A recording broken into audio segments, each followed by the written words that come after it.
En esta ocasión les voy a dar algunas observaciones sobre un ejercicio de ciclo Rankine ideal. Estas observaciones les van a servir para resolver los siguientes ejercicios de la guía, porque este es el primero, pero la lógica es básicamente la misma. Entonces, lo primero que deben tener en cuenta es la imagen que viene en el archivo de fórmulas, que es esta que podemos observar aquí. Esto porque yo les coloqué estos números y estos pues indican lo siguiente. El número 1 indica salida de la caldera o entrada de la turbina. El número 2 indica salida de la turbina y entrada o entrada del condensador. El número 3 indica salida del condensador o entrada de la bomba. El número 4 indica salida de la bomba o entrada de la caldera. Esto sirve para que ustedes puedan llevar un ejercicio ordenado. Es decir, que cuando ustedes definan las variables en ES y estén colocando, digamos, presiones, temperaturas, entalpías, volumen específico, etcétera, eh, y quieran referirse a un lugar específico de este ciclo, pues utilicen nada más estos números. Entonces, esto nos va a ayudar a entender a todos, tanto a ustedes cuando estén resolviendo el ejercicio, como a mí a la hora de revisarlos. Bien, algo muy importante en estos ejercicios es recordar para qué sirve cada uno de estos componentes. Esto para que se nos haga más fácil interpretar lo que nos dice el enunciado. Por ejemplo, aquí dice que un ciclo Rankine ideal opera entre límites de presión de 500 y 2 psi. La temperatura del vapor al ingresar a la turbina es de 700 grados Fahrenheit. Calcule la eficiencia térmica del ciclo asumiendo que la expansión en la turbina es isentrópica, o sea, entropía constante. Entonces, ¿cómo sabemos a qué parte del ciclo pertenecen, por ejemplo, estas presiones? Recordemos que la caldera es un generador de vapor. Entonces, al generar este vapor, viene con una alta presión y una alta temperatura. Entonces, por lo tanto, podemos asumir que estos 500 psi pertenecen a esta parte. Por lo tanto, lo pueden denotar ustedes con un subíndice 1. Vamos a colocarlo aquí abajo para que lo puedan observar mejor. Bien, aquí ya tengo el primer dato, que es la presión 1, es decir, la que viene saliendo de la caldera o entrando a la turbina. Siempre es la presión más alta. Después tenemos estos 2 PSI. Entonces, estos 2 PSI se encuentran en la salida de la turbina. Esto porque recuerden que la turbina lo que hace es que aprovecha la energía cinética del vapor y la convierte en un trabajo. Entonces, al realizar este proceso, disminuye la presión de este fluido. Entonces, siempre cuando ustedes les den estos dos rangos de presión, la mayor viene de la salida de la caldera o entrada de la turbina y la menor está a la salida de la turbina. Entonces, pueden denotar los 2 PSI como la presión 2. Bien, después dice que la temperatura del vapor al ingresar a la turbina es de 700 grados Fahrenheit. Entonces aquí es como que está directamente, dice al ingresar a la turbina. Entonces la entrada de la turbina está acá, por lo tanto esa temperatura va a ser con subíndice 1. Entonces aquí tendríamos los 700 grados Fahrenheit. Ok, estos son los datos directos que nos da el enunciado. Entonces, como les había dicho en otro video, lo importante en este tipo de ejercicios para calcular, en este caso, la eficiencia, es determinar primero la entalpía en cada punto. Entonces, para determinar entalpías, nosotros necesitamos tres cosas. Uno, el fluido de trabajo, que va a ser agua en todos los ejercicios, y necesitamos dos propiedades intensivas independientes, así como en el ejercicio de la primera práctica. Entonces, para el caso de la primera entalpía, nosotros necesitamos, como ya sabemos, presión, temperatura en este caso, que podrían funcionar como dos propiedades intensivas independientes. Entonces, para H1 ya tenemos que el fluido es agua, ya tenemos presión 1 y tenemos temperatura 1. Entonces ahí no hay ningún problema. Ahora, ¿qué pasa con la entalpía 2? Es decir, la entalpía en este punto. Sí tenemos la presión en este punto, pero nos hace falta otra propiedad. Entonces, recordemos que aquí nos dice que la turbina hace un proceso a entropía constante. Entonces, ¿esto qué significa? que la entropía en el punto 1 es igual a la entropía en el punto 2. La entropía, al igual que la entalpía, necesita estos mismos datos, es decir, el fluido de trabajo, la presión y la temperatura o dos propiedades intensivas independientes. Como ya lo tenemos, entonces ustedes van a buscar en ES la función de la entropía que se denota con S. Entonces vamos a calcular S1 con estos mismos datos para el argumento. El fluido que va a ser agua, la presión 1 y la temperatura 1. Y ya sabemos que S1 va a ser igual también a S2. Entonces, para la entalpía 2 ya tenemos básicamente los datos que necesitamos. Siempre el fluido agua, tenemos la presión 2, que es un dato directo, y ya tenemos la entropía, que nos sirve como otra propiedad intensiva independiente para definir el estado en este punto. Bien, para la entalpía en el punto 3, es decir, este punto, debemos prestar atención que el enunciado dice que es un ciclo Rankine ideal. ¿Esto qué significa? Que el condensador hace un proceso isobárico, es decir, a presión constante. Quiere decir que la presión tanto en la entrada como en la salida del condensador es la misma. Por lo tanto, para la entalpía 3, ya sabemos, el fluido es agua. El fluido es agua. La presión 3 va a ser igual a la presión 2, ¿ok? Porque el condensador realiza un proceso a presión constante. Es por eso. Y nos hace falta una propiedad intensiva independiente. Recordemos también que como el ciclo es ideal, el condensador, el trabajo es como su nombre lo dice, es condensar. Entonces, idealmente lleva el fluido a un estado de líquido saturado. Entonces, recordemos que en el líquido saturado la calidad es igual a cero. Entonces, podemos utilizar esa como otra propiedad intensiva independiente y ya con eso podemos calcular la entalpía 3.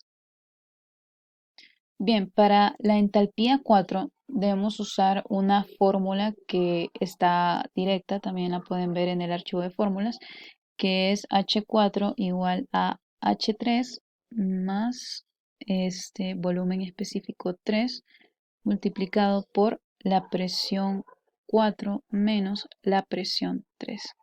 Entonces, ahorita vamos a ver cómo obtener estos datos. Bien, H3 ya lo tenemos. Nos hace falta el volumen 3 y nos hace falta la presión 4. Esta presión 3 también ya la tenemos. Entonces, voy a empezar con lo que es el volumen específico en 3. El volumen específico, al igual que las otras funciones en ES como entalpía, entropía, etc., necesita tres datos, el fluido de trabajo y dos propiedades intensivas independientes. Como siempre estamos en el punto 3, es decir, salida del condensador o entrada de la bomba, podemos utilizar estos mismos datos de este argumento de la entalpía 3. Entonces, podemos utilizar presión 3, que es igual a la presión 2, y la calidad igual a cero. Entonces, ya con eso ustedes van a obtener el dato del volumen específico 3. Ahora, ¿qué pasa con la presión 4? Bien, recordemos que la presión 4 es igual a la presión 1. ¿Esto por qué? Porque aquí vamos a considerar un proceso también isobárico, es decir, a presión constante.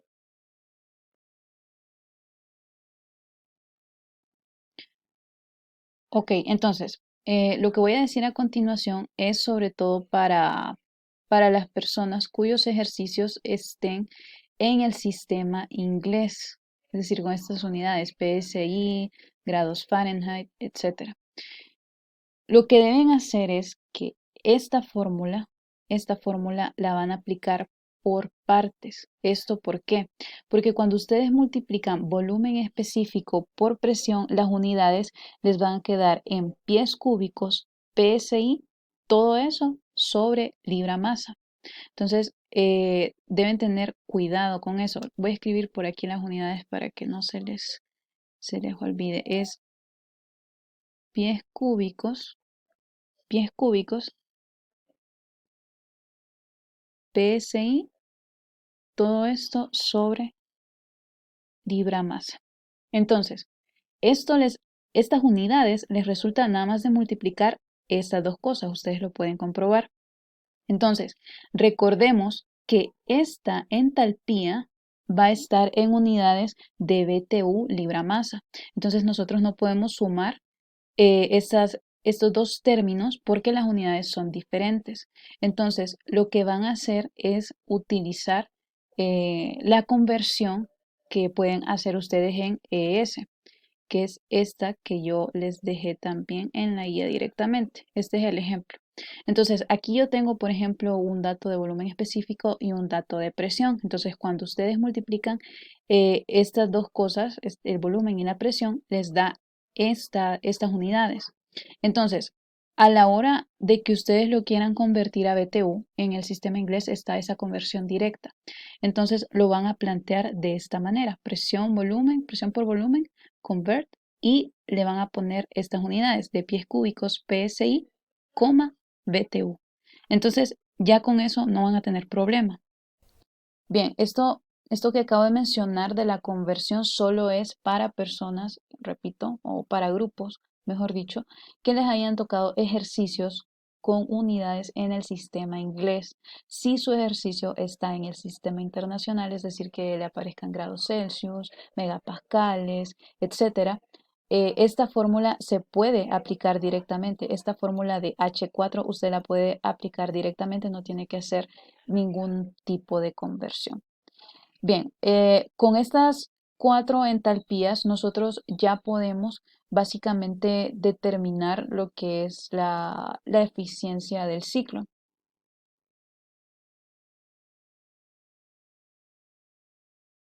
Bien, la eficiencia del ciclo es igual a lo siguiente.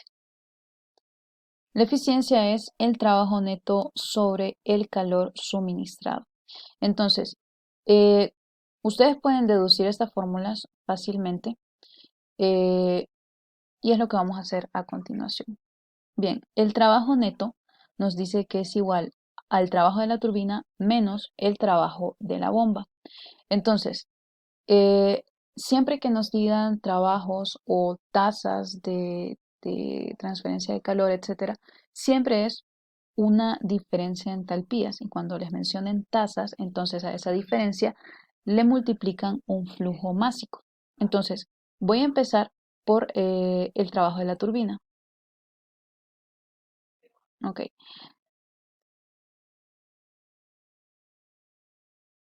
El trabajo de la turbina, nada más deben ir fijándose en este dibujo. La turbina está entre 1 y 2. Entonces, estas entalpías ustedes las pueden poner siempre de manera positiva y solo fijarse básicamente dónde la entalpía va a ser mayor. Por ejemplo, recuerden que en el caso del número 1 viene de la caldera, es decir, aquí hay alta temperatura y alta presión. Entonces, esta va a ser la mayor. Entonces, va a ser H1 menos la salida, que es H2. Y lo mismo con los demás componentes. Ahora vamos con la bomba. La bomba, si nos fijamos, está entre 3 y 4. Entonces la diferencia que van a hacer es entre la entalpía 4 menos la entalpía 3.